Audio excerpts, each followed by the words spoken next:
கலாத்தியர் 5:14 என்ன சொல்லுது தெரியுமா? உன்னிடத்தில் நீ அன்பு கூறுவது போல பிறனிடத்திலும் அன்பு கூறுவாயாக என்கிற இந்த ஒரே வார்த்தையிலே நியாயப்பிரமாணம் முழுவதும் நிறைவேறும்.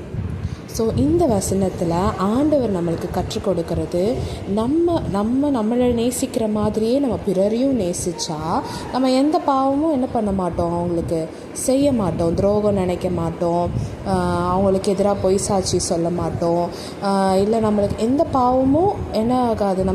நம்ம மாதிரியே இன்னொருத்தவங்கள மேலேயும் நம்ம அன்பு செலுத்தும் போது நம்ம எல்லாருமே ஒன்றா தான் இருப்போமே தவிர அந்த இடத்துல பாவன்றது இருக்காது. ஸோ அதனால தான் அந்த வார்த்தையை சொல்கிறாரு. இந்த ஒரே வார்த்தையிலே நியாயப்பிரமாணங்கள் எல்லா சட்டத்திட்டங்களும் இந்த ஒரே வார்த்தையிலே நிறைவேறும் அப்படின்னு சொல்லியிருக்கு.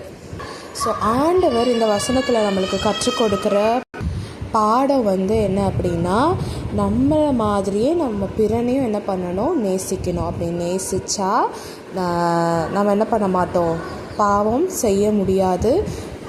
ஸோ அந்த இடத்துல நம்மளுக்கு ரொம்ப நிம்மதியும் பீஸ்ஃபுல்லாக இருக்கும். ஸோ நம்மளை நேசிக்க மாதிரியே நம்ம பிறனையும் நேசிக்க ட்ரை பண்ணுவோம். ஓகேவா?